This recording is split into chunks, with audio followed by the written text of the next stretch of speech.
वंदे पुरुषोत्तमम। परम दयाल ठाकुर जी के पास अनेकों भक्त बैठे हुए हैं और उसमें से हरिदास बाबू बैठे हैं। ठाकुर जी से सिंपली अपने साधारण स्वाभाविक रूप से बातें कर रहे हैं और कह रहे हैं हम लोग साधारण इंसान हैं, हम लोग विचलित हो सकते हैं, लेकिन आप विचलित क्यों हो जाते हैं? ठाकुर जी कहते हैं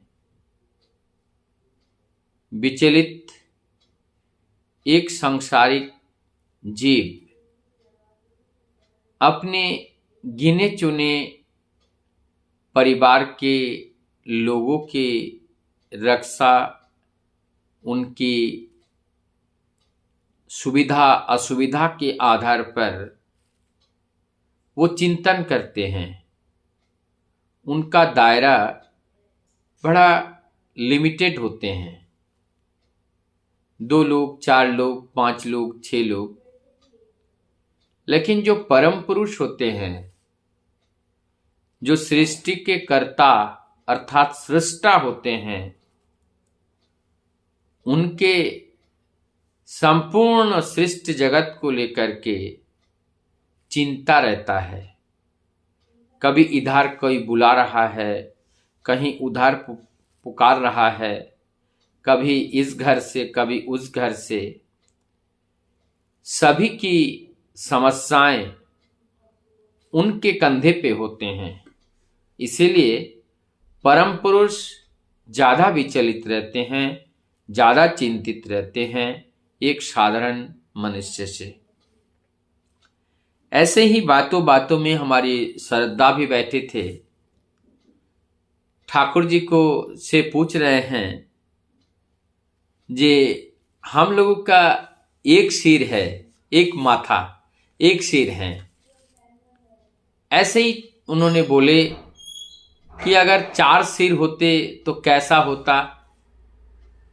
श्रद्धा ने सोचा कि एक सिर से जो हम काम कर रहे हैं, देख रहे हैं, बोल रहे हैं, जैसे ब्रह्मा के जो सिर दिखाते हैं या बहुत से देव देवताओं के अनेकों सिर दिखाते हैं, इसका जो वेदांतिक अर्थ है कि चारों ओर नजर रखना, मतलब सभी और ध्यान रखना, और सभी और ध्यान रख करके हमें चलना।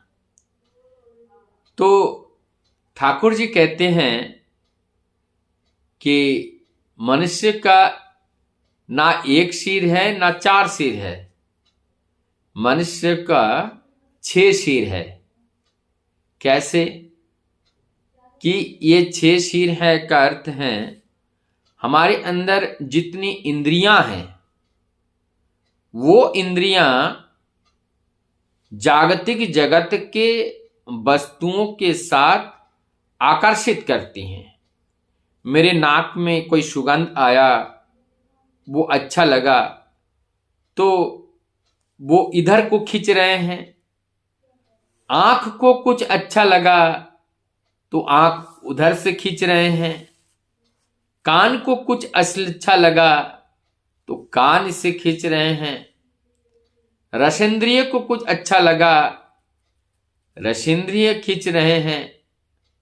इस तरह से हमारा जो पंचेंद्रिय हैं, 5 इंद्रियां, जो 5 इंद्रियां वो एक ना एक तरफ खींच रहे हैं। और इसके साथ जो अहंकार है वो अहंकार युक्त हो जाते हैं। तो ये जो 6 तरह से हम इसमें खिंचातानी में जकड़े रहते हैं।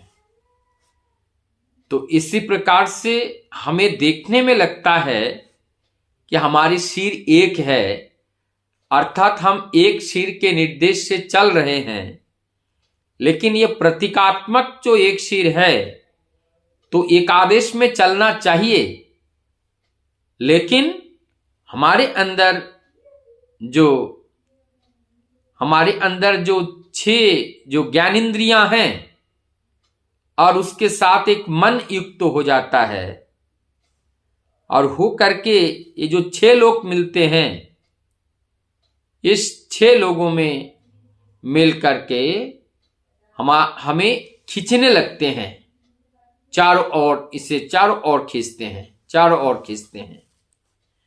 तो इसका अर्थ हुआ कि हम ये नियंत्रित जब तक नहीं होते हैं और एकानुधायी या एकानुरति जब तक हमारे अंदर नहीं आती है, एकानुरुक्ति नहीं आती है, एक के प्रति अनुरुक्ति, तब है एकानुरुक्ति।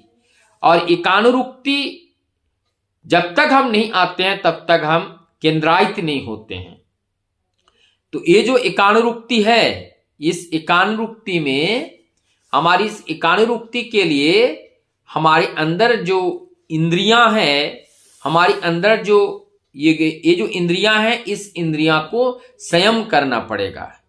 अगर हम संयम नहीं करेंगे तो ये इस तरह से कोई किधर को खींच ले जाएगा, कोई किधर को खींच ले जाएगा, और तब जाकर के हम कंसंट्रेट नहीं हो पाएंगे। तो यहां पर अगर हम कंसंट्रेट करना चाहे तो हमारी जो इंद्रियां हैं, सारे इंद्रियां को उस परम पिता के कार्य में संलिप्त कर दो, क्योंकि तब सबका गणतव्य एक होगा। जब उस परम पिता के कार्य में सारे इंद्रियों को जब हम संलिप्त करते हैं तो सबका उद्देश्य एक होगा। तो सबका उद्देश्य जब एक होगा तो इंद्रिय रहते हुए भी हम एकानुरुक्ति को प्राप्त कर लेंगे। और इस एकानुरुक्ति प्राप्त जब तक हमारी जीवन में नहीं होती है, तब तक जो है उस परम सत्य को हम ना जान पाते हैं, ना समझ पाते हैं।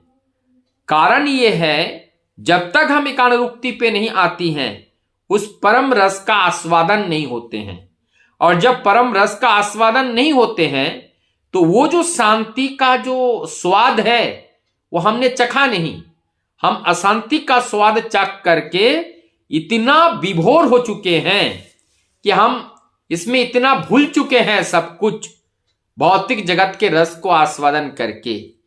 और अगर हम उस परमानंद की जो रस है, उस रस को अगर हम प्राप्त कर ले, तब तो हम जागतिक जगत का जो रस का आस्वादन, जो स्वाद है, वो स्वाद फीका पड़ जाएगा।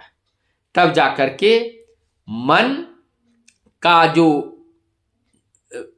विचलन है, मन का जो ज्यादा छटपटन है, मन का जो ज्यादा विचलित होना है, ये सब स्थिर हो जाएगा, स्थिरता को प्राप्त कर लेगा। बिना स्थिरता को प्राप्त किए हम वास्तविक तत्व को नहीं समझ पाते हैं। परमदयाल श्री ठाकुर यहां पर और एक बात बताते हैं कि ऋत्विक के बारे में उन्हीं के श्रीमुख से कह रहे हैं कि ऋत्विक जो है सभी समय इस ऋत्विक की उपस्थिति थी।